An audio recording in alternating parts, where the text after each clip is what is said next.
Hello everyone. Athena Region asks, I'm reading Gainon at the moment, and have a question about primordial spirituality. Gainon writes that all traditions start with contact with the divine, which is progressively lost as social change and time occurs. If this is true, then traditional Aboriginal societies, which continued unchanged for 50,000 years, would have a more authentic contact with this primordial spirituality than the modern West, even though their understanding of the divine would be fairly limited. Would this mean that the Abo of the Soul meme is a compliment? No. I mean, it's important to understand that what Gainon and the traditionalists are talking about is an authentic spirituality, a proper and fully realized metaphysic. The Aboriginal people of Australia, for example, are incapable of understanding that very idea. There is a reason, and it isn't an accident, that there is not a single Dante south of the Sahara Desert, or elsewhere, really, where there are what Evola would call subterranean people, very, very dark-skinned people.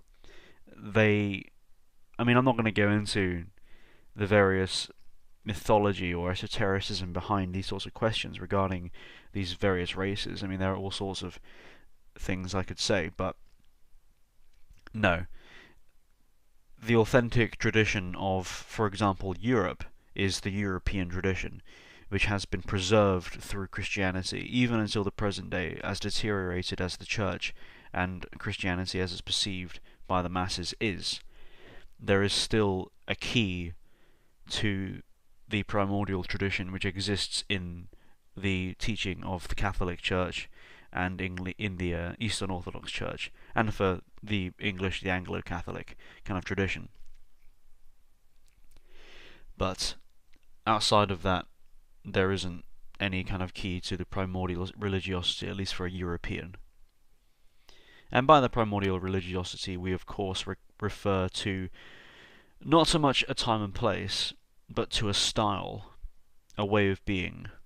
Again, it's perennial. It is not something which is fixed and temporal as such. It's an approach to spirituality and religious matters which is whole and complete.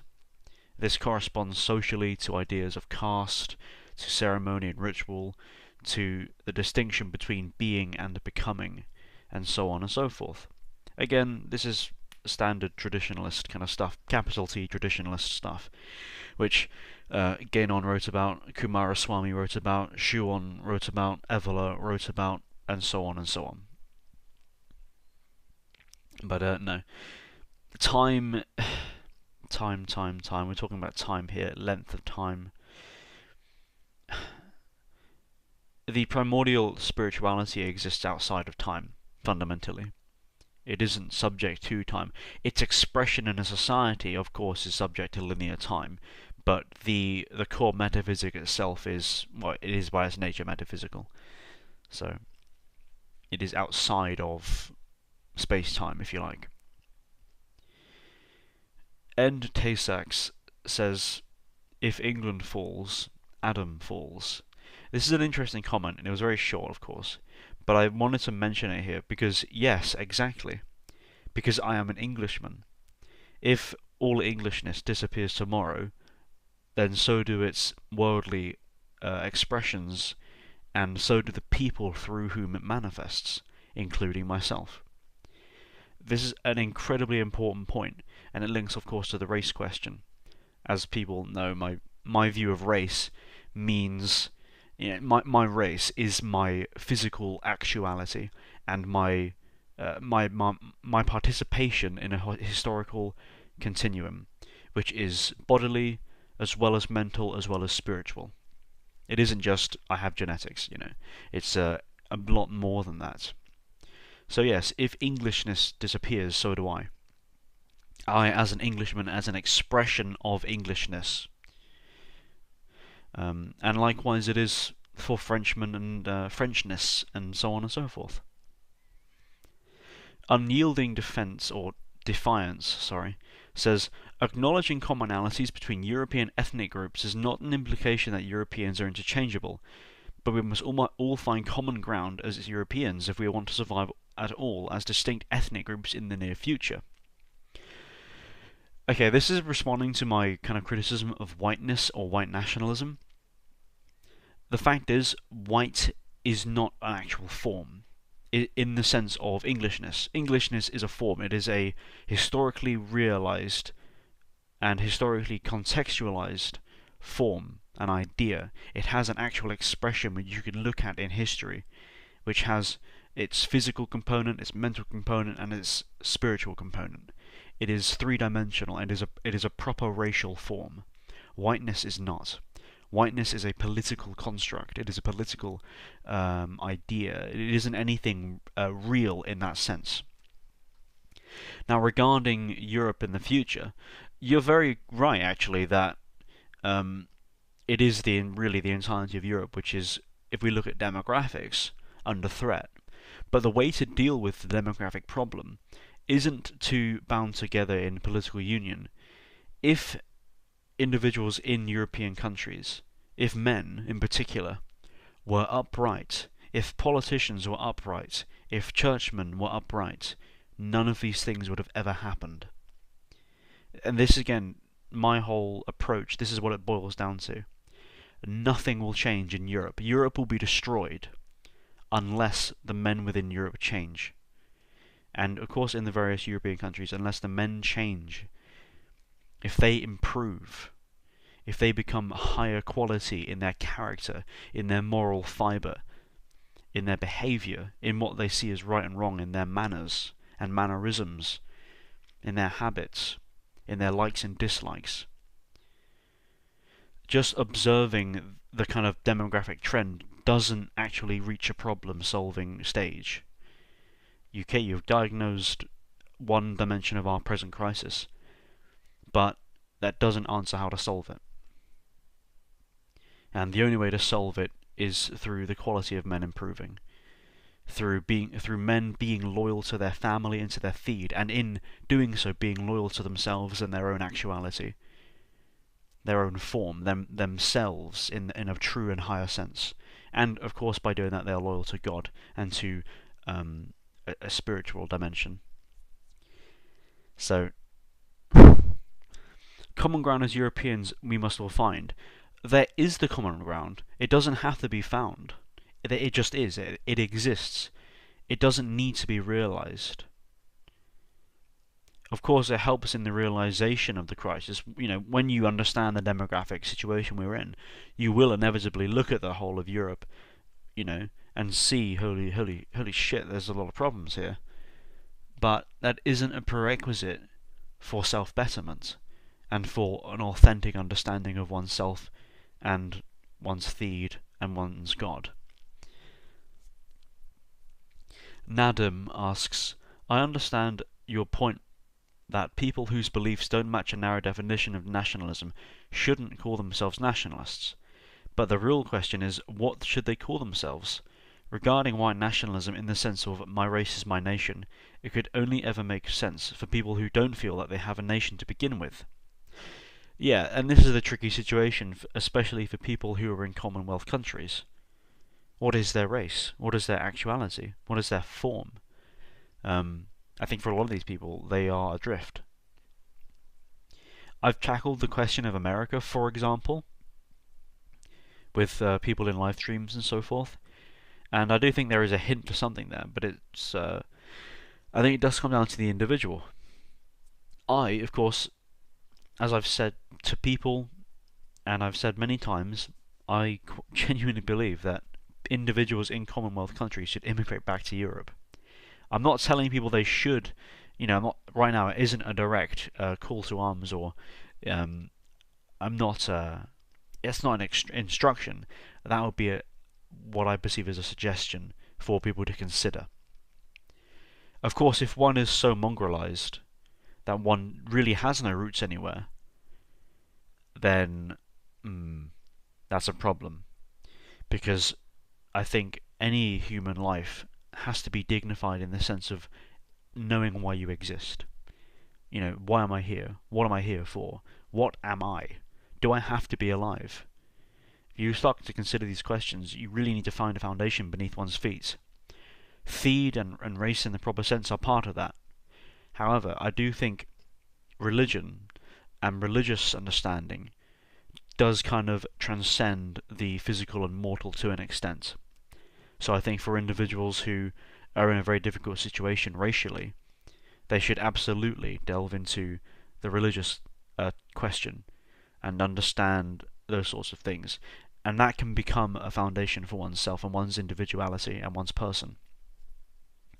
Regarding a political context, as in, day-to-day kind of warfare, I suppose, I don't think much really changes. If you are an American and you live in America, United States of America, regardless of how that country began, regardless of its kind of ethos, whether it's flawed or whatever, you should be supporting things in the politics which are moral and which are right and which are justified. If I was an American, then I would be supporting Donald Trump, for example. I would support right-wing or conservative politics. I don't think questions of national survival exist at that kind of fundamental individual level. They're a little below it, but I don't think people should be too pedantic about these sorts of questions if they themselves are kind of in a difficult position, because you'll get nowhere. I think one should accept if one is in a tight spot, accept that. Obviously, do what you can to work to remedying that. Like I said, religious truth and religious understanding and religious experience is important. However, we can't all be the same. I think that's a very unfortunate thing for me to have to say, that me understanding myself as an Englishman cannot be paralleled by someone who would call themselves an American.